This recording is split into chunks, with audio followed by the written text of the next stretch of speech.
Chaco fue durante mucho tiempo lo que se llamó una provincia olvidada, alejada de los relatos de las historias oficiales. Pero su gente fue construyendo y escribiendo su propia historia.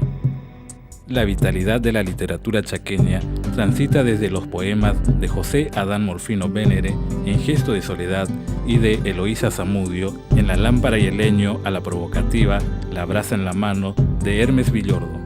Los textos históricos clásicos de Guido Miranda, como Tres ciclos chaqueños, y los más cuestionadores de Ramón de las Mercedes Ticera, autor de Historia General del Chaco, de la civilización a la barbarie y Fulgor del desierto verde. En esta tierra de grandes contrastes se destacan los textos sociales escritos por testigos de la historia de opresión de los sectores populares, como Crisanto Domínguez, José Chudnovsky y José Pavlovsky. Guido Miranda fue un hombre, realmente fue el primer historiador acá. Sí, estuvo antes Lincha Ribárzaga y hubo algunos más, pero como compendio, su historia de Chaco fue el primero que historió esta región. Él era escritor, era un escritor costumbrista, un periodista, narrador, narraba bien, y yo creo que es un hombre al que tenemos que tener un enorme respeto. Sí es cierto que en la historia después vino Ramón Ticera, que parece que la obra de él es estupenda, se está redescubriendo ahora, por suerte. Donaledo es la poesía que camina por las calles de Resistencia, es el que uno lo veía por cualquier lado, en los actos culturales, y con la misma lucidez implacable que siempre tuvo, ¿no? Todos los jueves, Donaledo, caminando, se iba desde su casa al Hospital Perrando. Y allí recorría todas las salas, visitaba a los enfermos y iba con un bloc de papel carta y sobres. Y cuando se encontraba con alguien que hacía un tiempo que estaba y no podía comunicarse con su casa, en la época donde no había teléfonos celulares ni nada por eso, él le decía: y bueno, dígame usted qué querría decirle. Entonces el enfermo le decía y él escribía las cartas. Escribía las cartas, le tomaba la dirección, cerraba el sobre y se iba al correo y él las despachaba. O sea que en el interior del Chaco está sembrado de cartas escritas por Donaledo. La sonoridad de los bosques y su fauna fue la primera invitación a la música, a la expresión musical de los pueblos originarios, que hoy se renueva en las voces del coro Toba Chelalapí y en la fusión de sonidos de Tonolé. Yo con estos 10 años que estoy integrando en el coro Toba he tenido mucha experiencia a través de mis mayores, que son mis abuelas, y tanto como los mayores que integran ahí en el coro. Ellos son los que me dan el sostén para seguir, porque la verdad, uno entra así, o sea, con tanta experiencia, hacía tanto la conexión con gentes criollas, ¿sí? Nace allá por el año 1962, en un lote llamado Lote 215, actual barrio Toba. Antiguamente eran casas de choza, techos de paja. Ahí pasaba lo que era el ferrocarril de acá de la zona de Resistencia. Y eran jóvenes en ese entonces, eran 15 voces jóvenes, tanto masculino y femenino. Y siempre se juntaban todas las tardes antes que caiga el sol. Se reunían todos los jóvenes para hacer los respectivos rituales. Y ahí fue que se va conformando el coro Toba Chelalapí, que en voz toba quiere decir bandada de zorzales.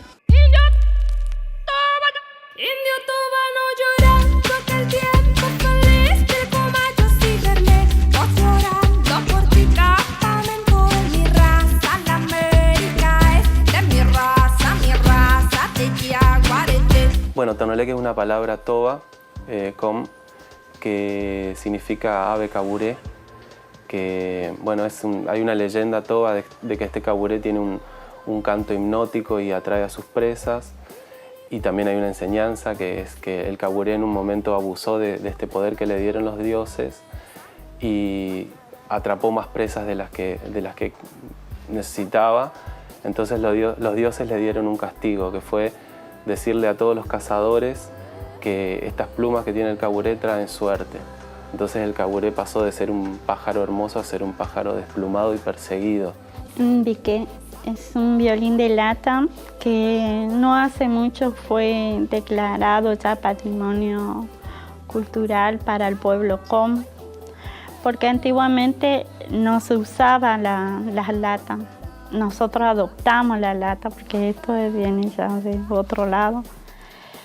Entonces nuestro instrumento fue, hace mucho tiempo atrás, fue de calabaza y mate con cerda del cabello del oso hormiguero. Justamente nosotros lo que queremos es que nuestras raíces, volver a nuestras raíces y llevar nuestra música justamente acá en la zona del impenetrable o en los lugares donde nunca ha podido entrar.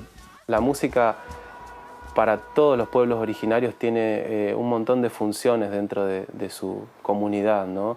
De curación, de aprendizaje, de comunión entre los pueblos, inclusive hay música de hermandad para cantar entre diferentes pueblos. La música verdaderamente tiene un poder muy, muy, muy grande que está en el ámbito urbano, está un poco olvidado, está un poco tapado. Y está bueno que empecemos a verlo y a apreciarlo y a utilizarlo también, porque verdaderamente dice mucho más a veces que las palabras, ¿no? Es lo simbólico que va directamente al corazón, al espíritu, y que muchas veces no hace falta entender lógicamente lo que se está diciendo. La música del Chaco tiene dos corrientes. La que está sobre el Paraná está influida por la música o la corriente guaranítica, y la que está en el oeste por la música de Salta y Santiago del Estero. O sea que hasta la mitad chamamé y desde la mitad chacarera, podemos decir, y samba. Cuando uno es chico en el Chaco escucha mucho chamamé, se escucha en todos lados, en las fiestas, en los asados. La música aborigen no es muy escuchada, no es muy conocida, a pesar de que el barrio Toba está a 5 minutos del centro de Resistencia. Y bueno, uno de los referentes fue Cito Segovia, que además de ser muy buen músico y tocar chamamé, también fue uno de los que incluyó la música aborigen, la lengua aborigen. A partir de que con Diego empezamos desde la idea, desde el concepto de poner a la música que estábamos haciendo allá hacia el año 2000, ponerle un alma, ponerle un espíritu, ponerle un qué decir. Y queríamos que este qué decir nuestro tuviera esa cuestión de fondo, esa cuestión de raíz, esa cuestión de origen. Por lo tanto, nuestra generación, que no es una generación que fue criada con la otra versión de la historia, tuvimos que nosotros mismos, desde el arte en nuestro caso, hacer un clic hacia otro lado, hacer un revisionismo de lo que se nos estaba enseñando desde la música que a nosotros nos fue hecha a conocer como folclore argentino, como música de origen, ¿no? Una historia contada desde el gaucho para acá. No era reconocido en realidad el canto nativo hasta hace muy poco tiempo. No debe llevar ni una década de ser reconocido el canto nativo, el canto toba, el canto mapuche, todos los cantos en lengua nativa que tenemos como parte del folclore argentino. Fernando, bueno, era un perro que era de todos y de nadie. Todos lo cuidaban, pero él se cuidaba solo. Tenía destellos de inteligencia que eran sobresalientes. De ir a hacer solo la cola para cuando había vacunación. No tenía dueño que lo lleve. Se vacunaba. ir al Sorocabana y... Vení, Fernando, sentate acá. Y le ponía la silla. Y le traían un café con leche. Y el otro le alcanzaba la media luna, tomaba el café con leche con una media luna. Si en esa mesa alguien hacía un comentario agresivo contra Fernando, nunca más volvía a donde estuviera esa persona. En el fogón de los arrieros lo distinguían porque, por ejemplo, si venía un concertista y había siempre algún de estos energúmenos que se pone a hablar o cosas, el perro cruzaba la pista y se le ponía al lado, como diciendo, vos sos el que hablaste. Entonces más vale que el perro no te haga eso porque todo el mundo lo miraba con... Y era un perro callejero.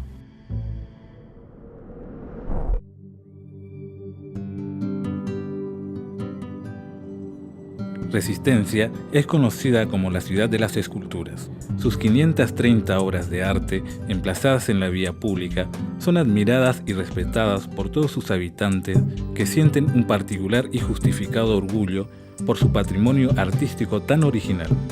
El impulso partió de Aldo Boglietti y el notable escultor Juan de Dios Mena, los fundadores del Fogón de los Arrieros.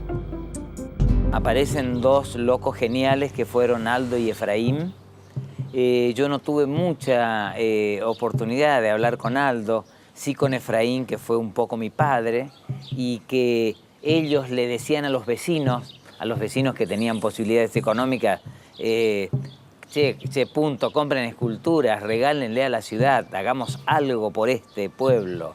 Yo creo que en esta ciudad hay un extraño fenómeno, se produce un extraño fenómeno donde el habitante, el vecino, compra una obra de arte y en vez de ponerla en su patio, la regala a la ciudad y la pone en la vereda. Desde el momento que la emplaza, ya no le pertenece. Él se puede ir a vivir a otro barrio o a otra ciudad o a otra provincia y la obra no la puede llevar. Por eso siempre resalto esto de extraño fenómeno, donde en esta, que es una de las provincias con grandes necesidades, pero que evidentemente hay un gran amor a todo lo que tiene que ver con el espíritu. La historia de las esculturas en Resistencia impulsaron a un grupo de artistas a promover una convocatoria a escultores nacionales para que desarrollen su arte a la vista del público, trabajando en madera de Urunday en la Plaza 25 de Mayo. La idea fue creciendo hasta convertirse la Bienal de Escultura de Resistencia en una escala importante del circuito escultórico internacional. Con un grupo espectacular, se nos ocurrió reunir a escultores argentinos en la Plaza 25 de Mayo, donde papá era sereno. Y nos decían, es una locura, es una payasada, ¿qué van a venir escultores a trabajar? El escultor que siempre está envuelto ahí en su bola de cristal y que cada vez que venía de Europa decía, hay que hacer esto, tenemos que reunir escultores. Y un día fuimos a hablar con el gobernador Baroni, en aquel momento, y también un loco, porque sin saber qué dijo, bueno, está bien, voy a apoyar esta propuesta cultural y apoyó económicamente. Recuerdo que puso un 40% y un 60% puso la población, también sin conocer lo que iba a ser aquello. Y cuando empezaba a llegar gente, a hablar con los escultores, eso también, y repito, y no me canso de repetir la palabra privilegio, porque ver nacer una obra de arte es como descubrir por qué, porque el artista está dejando la verdad al desnudo. No en muchos concursos del mundo suceden estas cosas, o que pueden hacer 10 pasos y se conectan con las computadoras que están ahí, o cortar los que trabajan en metal con plasma, que es tecnología de última generación. Y eso sucede aquí, en este pueblo. En Resistencia, el desarrollo de las artes plásticas y el de la literatura estuvo estrechamente vinculado a la bohemia que comenzó a reunirse a principios del siglo XX en el Teatro Edén hasta su cierre producido en 1916, cuando las tertulias artísticas se mudaron al Teatro Bar Olimpo. Allí se daban cita Juan de Dios Mena, Crisanto Domínguez y Rafael Galíndez, entre otros, que pasarán a conformar la Peña de los Bagres y finalmente el Fogón de los Arrieros. Entre los grandes impulsores de la plástica en el Chaco se destaca la figura del joven pintor y muralista cordobés René Brusó.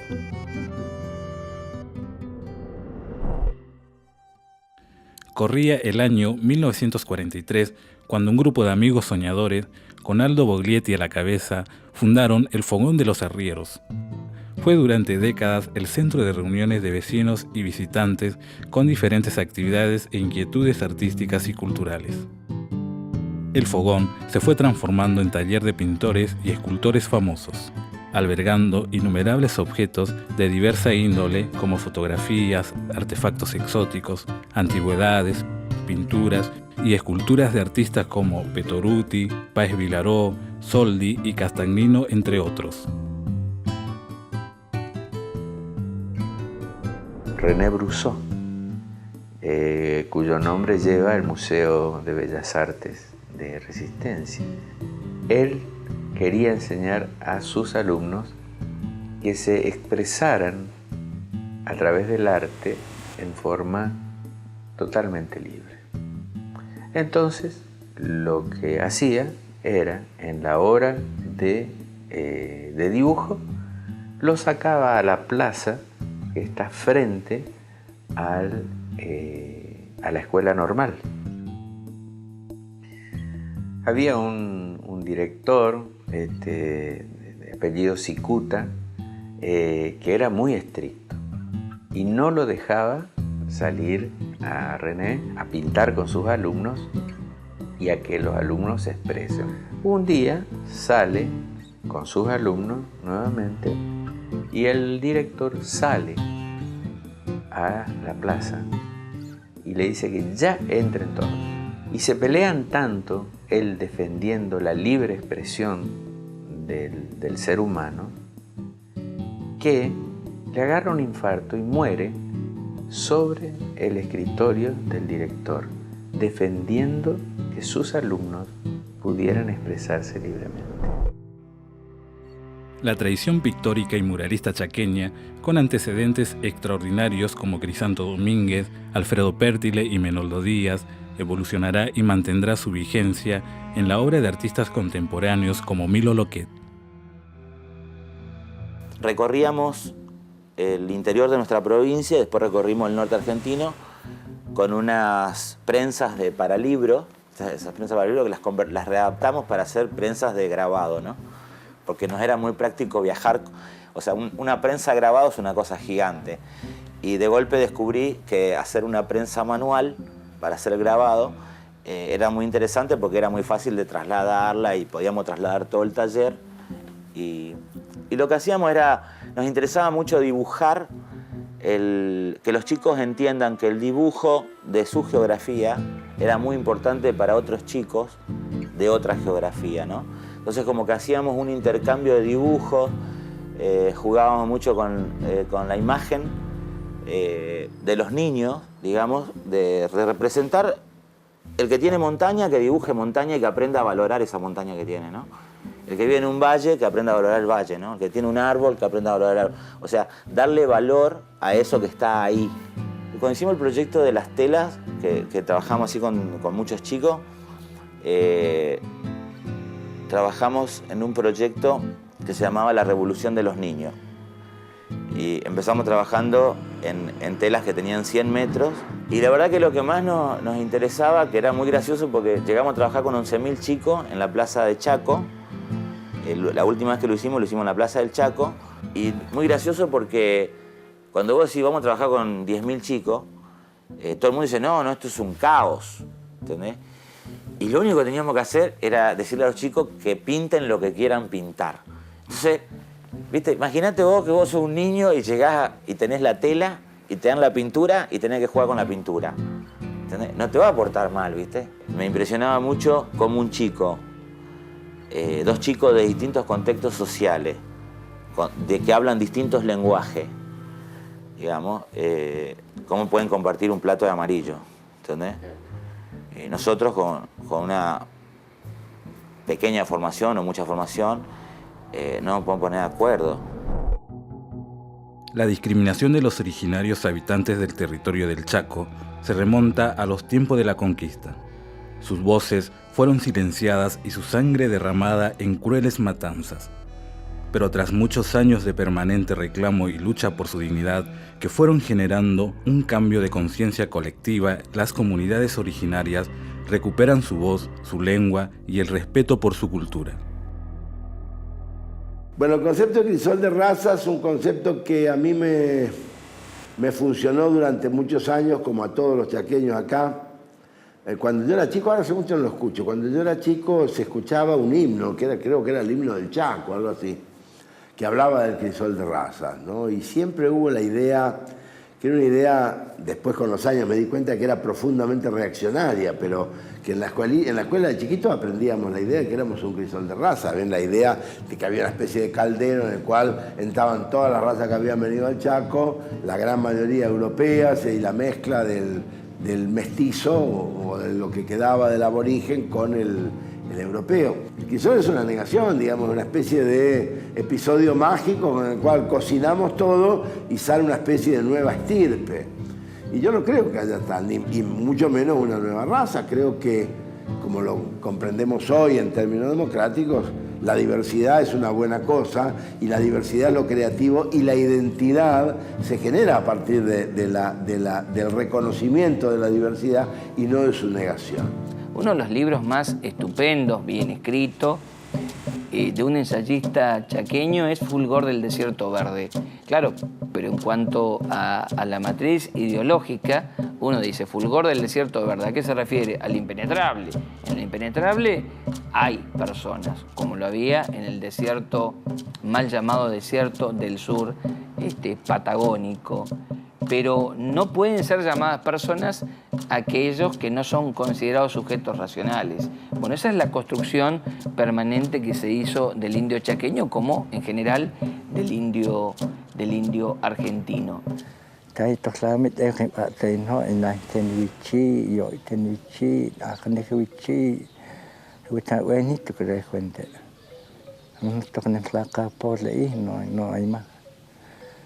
Nebiche por le, doctor también nebiche de juenza. Tatuk pajuti wen ma cacique, doctor tiu cacique. Francisco Supas es cacique. Y wit net yo pe cacique wacht net yo pe tahuitak no ihlka uchi. Ta no hay caso alcha i ta ha que no doctor wen no to importa doctor cacique. Tulu weni ha importai mak ma cacique wa. Si el toche persam el isi ka uchi toni huna ka uchi to pescat imai te cuentulu. Wetahemi chakuchi te chene te makchuye. Wetnet yo totalmente juados ni chote juados suelsa sa no to sami.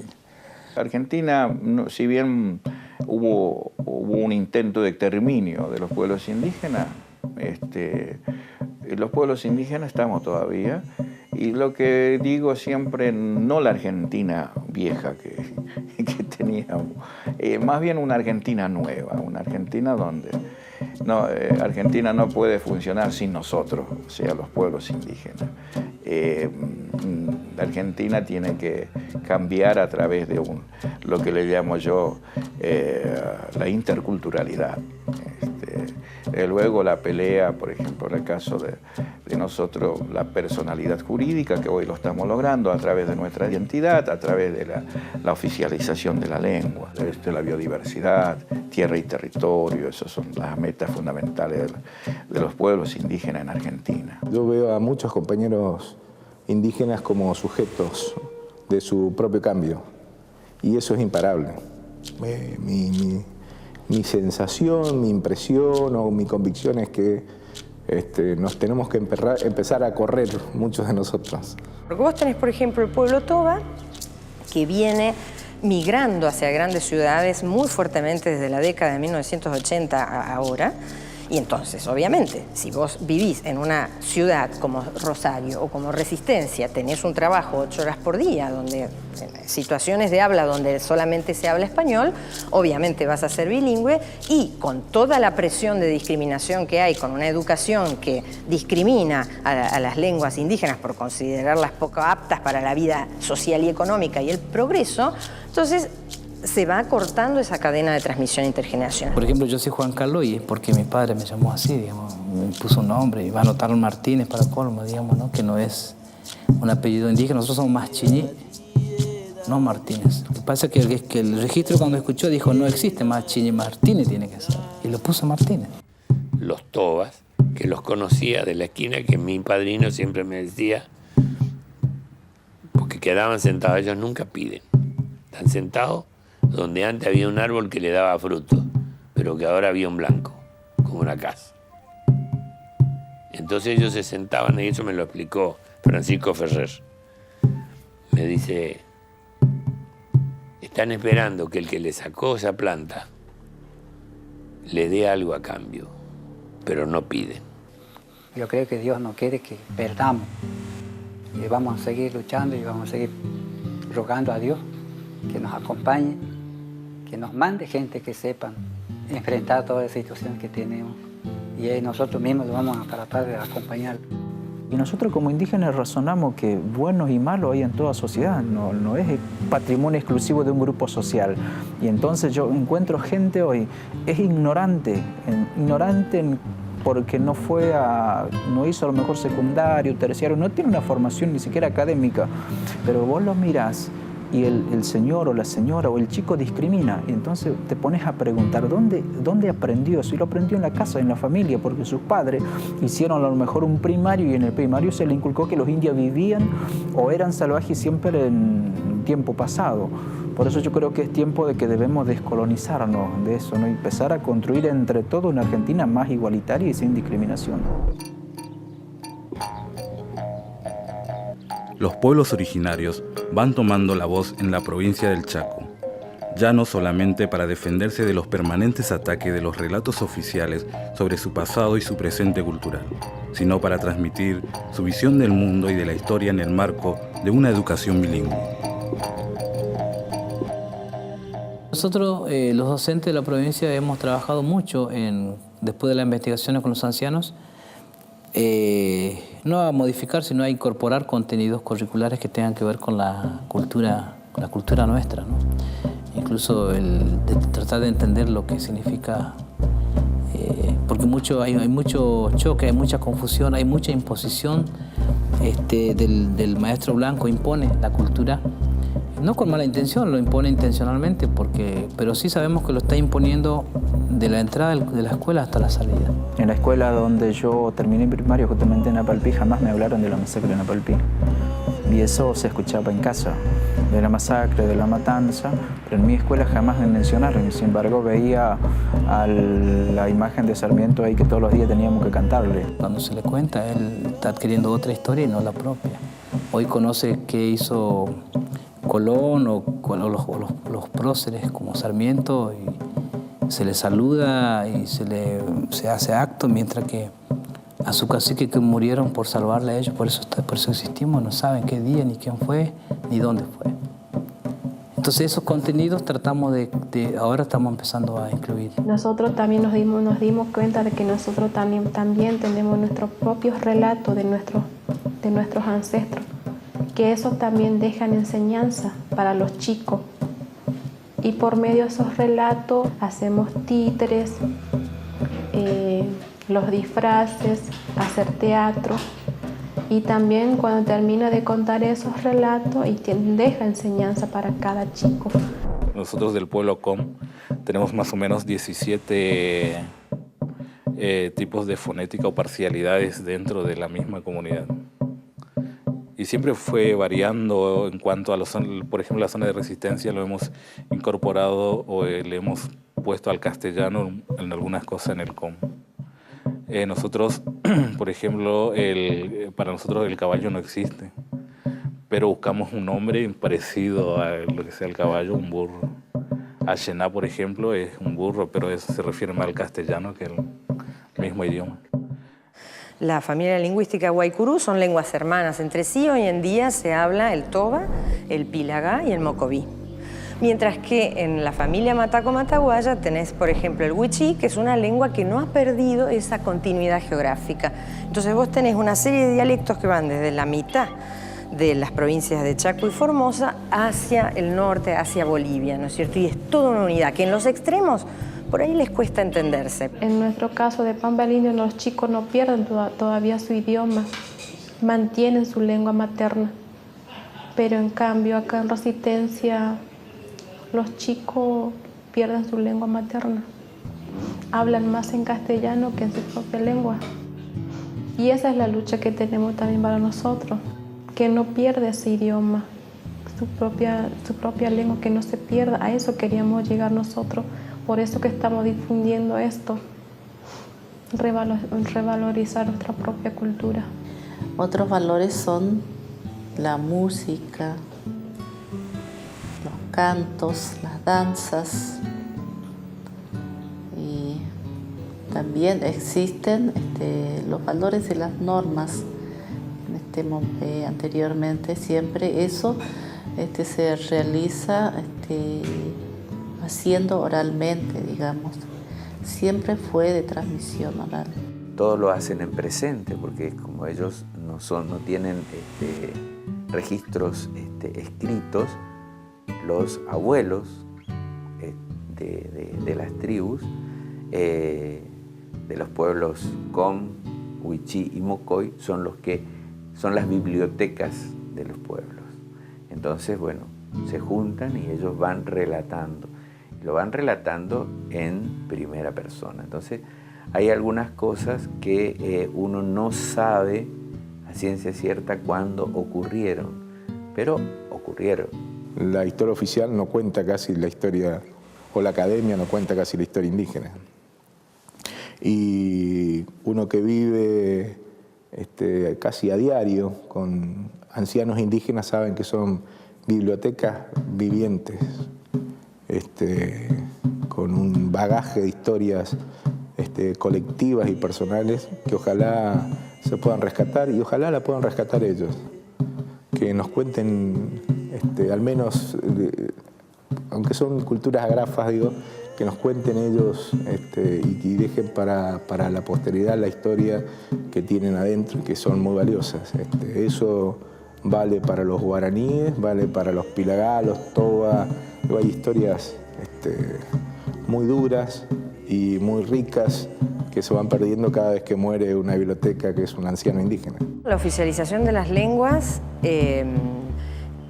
está siendo un tema innovador acá en la Argentina porque en general en todos los países la oficialización ha sido una actividad o una decisión de los estados nacionales, ¿no es cierto? Se oficializan lenguas a nivel de ministerios de educación nacionales, a nivel de política de Estado nacional, del Estado nacional. Y acá lo ha hecho una provincia. Empezó Corrientes, ¿no es cierto? Y ahora sigue Chaco. Una de las, digamos, de los propósitos de la ley es nuestra identidad. Los pueblos indígenas, nuestra identidad genuina es nuestra lengua, porque hubo muchos pueblos que han desaparecido porque han desaparecido su lengua. Y hoy por hoy están en vía de organización, pero su lengua trata de rescatar. En el caso en el Chaco, por ejemplo, los vilela. Sí existen hermanos y hermanas vilela, pero han perdido su lengua y hoy por hoy es bastante complicado de organización, el modo de organizarse. Hoy por hoy nuestra lengua está oficializada, pero bueno, nuestra lengua aún todavía no es rentable. No es como el inglés, el portugués, otras lenguas, ¿no? En el Chaco se da una interesante interrelación entre la llamada medicina tradicional u occidental y la medicina practicada desde hace siglos por los pueblos originarios. entre el llantén y el diente león y no necesita médico si sabe trabajar. En esta provincia, en la herboristería COM para anticonceptivos, se utilizan 150 plantas acá y las saben usar. Los que ya han venido del monte o del campo y se están en 1 o 2 generaciones en las zonas periurbanas, urbanas, ya no están trasladando a la juventud los conocimientos. Entonces esa es otra gran tarea. Pero bueno, hay que saberlo, trasladar a las generaciones y que los preserven ellos. Están formados agentes sanitarios, pero el sistema de salud pública no lo toman o no lo ven como cualquier otro trabajador de la salud. En política, en materia de salud pública, no estamos contemplados los pueblos indígenas, dado de que la medicina científica y con la medicina indígena, ¿no?, para llamarlo de un nombre, no hay una política adecuada para llevar estos dos conocimientos. Vamos a ver si estos 850 agentes sanitarios, o 1.200 si realmente se entiende lo que tenemos que tener, forman la carrera sanitaria indígena sin que pierdan sus raíces culturales y se forme esas oficinas de salud indígena intercultural y complementaria que hace falta en una provincia que tiene casi 100.000 indígenas. Al histórico problema de la tierra en el Chaco se sumó entre los 90 y los primeros años del nuevo milenio la venta irracional de la tierra pública por parte del Estado. A esto se sumó la problemática derivada del crecimiento desmesurado de cultivo de soja, que fue desplazando junto con los cultivos tradicionales a una masa de población campesina que se vio privada hasta de sus fuentes de manutención. La venta de tierra provocó, si no me equivoco, en la provincia del Chaco llegó a haber procesos migratorios anuales entre 10.000 y 15.000 personas, dicen los que entienden en la materia, exilios de muchos chaqueños. Y yo me he encontrado con pequeños productores que tenían su documento 1924, 1925, que vivían Pozo del Sur y La Nación, vienen adentro del Chaco, que no tenían título de propiedad. Y venían los cordobeses, los santafesinos, algunos bonaerenses y compraban grandes extensiones de campo con la gente adentro. En este momento estamos haciendo un relevamiento de todas las tierras fiscales rurales no adjudicadas, pero muchas de ellas ocupadas. Y en la mayoría de los casos, diría yo, por ocupantes históricos, es decir, gente que hace 30 años, 40 que está sobre la tierra, pero nunca el organismo le otorgó un papel como legitimando el uso y la tenencia de esa tierra. En ese proceso estamos para determinar quiénes son los ocupantes históricos y por supuesto que nos vamos encontrando con las usurpaciones. Y cuando decimos usurpaciones, estamos hablando de gente con poder y dinero que alambra de a 4.000, 2.500 y en algunos casos más hectáreas sin ninguna autorización del organismo. Eso sigue ocurriendo porque históricamente en el gobierno anterior esto se hacía, se venía al Instituto de Colonización y esto es público y notorio, por eso lo digo, y con plata en el instituto se conseguían normalizar la situación y los papeles. Nosotros hemos denunciado en febrero del 2008, la primera usurpación. Todavía no hemos conseguido que ninguno de los usurpadores haya concurrido a la Fiscalía a declarar. Nuestra justicia no ha logrado que vengan a declarar. Ahora sí les debo decir que ha habido casos donde productores pobres han entrado a tierras ajenas y han sido llevados esposados y han sido llevados presos. La soja, en primer lugar, afectó a las comunidades indígenas de sus territorios, ¿no? Ante cantidades primero, explotación del monte, implicó dificultades desde para comer hasta para plantar, hasta la forma como vivir, porque se sacó del monte, su alimento natural. sus aguas son contaminadas por las cosas que le ponen, ¿no?, a la soja, ¿no? 100 hectáreas de campo le dan trabajo a 5 personas. 500 de soja le dan trabajo a 1 persona. Entonces la idea es que haya chacras con chacareros, ¿tá? Y que se multiplique la vida y se multipliquen los panes en el lugar. Y que si alguien arrienda, haga un compromiso con el arrendatario para que los hijos de ese arrendatario tengan la posibilidad de instruirse en la materia en la que han nacido. Una escuela agrotécnica y después nivel terciario. Que parte de lo que tengan que pagar tenga que ver con eso. Creemos que el Poder Judicial tiene que disponer de fiscalías o un fuero en el que no se mezclen los delitos contra las personas y los delitos contra los recursos naturales, porque obviamente que los delitos contra las personas, la seguridad y demás, tienen, digamos, una entidad superior al momento de ser tratados. Pero creemos que los delitos contra los recursos naturales tienen que empezar a ser mirados de otra manera. No solo la tierra, sino también el aire, el agua, porque estoy absolutamente convencido de que cuando nos demos cuenta, muchas vidas se habrá cobrado la agresión a estos recursos naturales, como también en esta provincia se está dando en el caso de las fumigaciones, glifosato y demás. En los últimos años, la economía chaqueña se ha ido diversificando. Además de las zonas ojeras, se incrementó la producción de otros cultivos y se fue retomando el camino de la industrialización vinculada a la actividad agropecuaria, destacándose la producción textil y maderera. Actualmente la producción agrícola del Chaco está constituida prácticamente un 42% por el cultivo de la soja y un 20% por el cultivo de girasol y otro 20% por el cultivo de algodón. El resto de la superficie agrícola, que son alrededor de 1.300.000 hectáreas, está ocupada por cultivos como el sorgo, el trigo, el maíz y una diversidad de productos hortícolas que no tienen mucha importancia en cuanto a la posibilidad de insertarse comercialmente en el mercado nacional, pero sí tienen importancia como una actividad que le permite a los productores, sobre todo a los que están vinculados con la agricultura familiar, generar ingresos o generar productos para el autoconsumo. El potencial que tiene el Chaco básicamente está centrado en la posibilidad de expandir su frontera agrícola y su frontera de producción ganadera.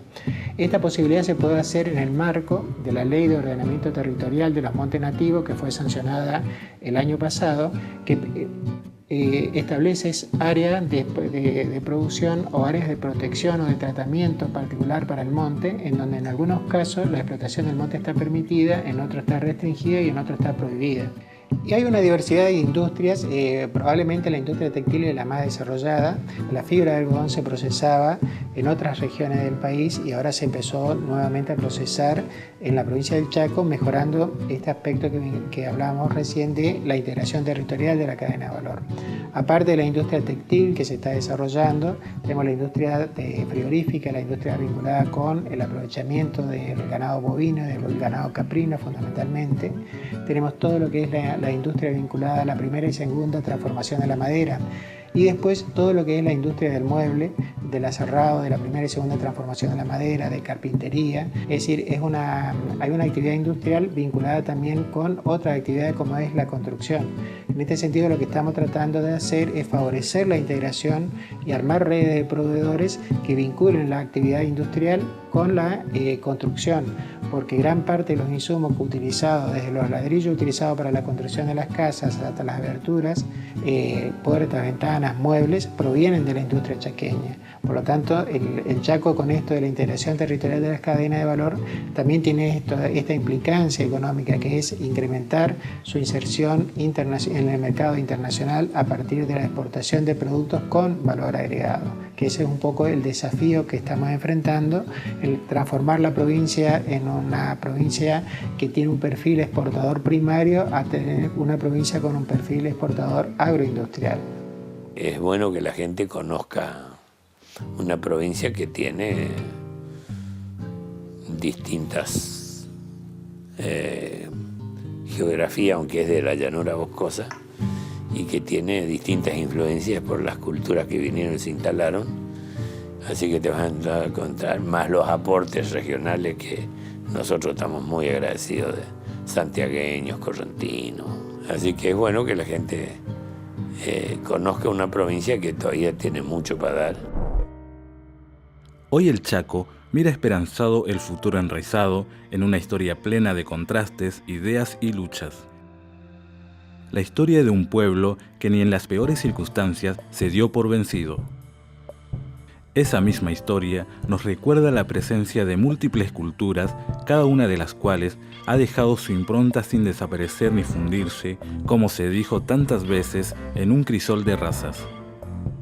Esta persistencia de la memoria hizo posible que nuestra provincia se fuera convirtiendo en una de las más ricas y diversas en materia cultural.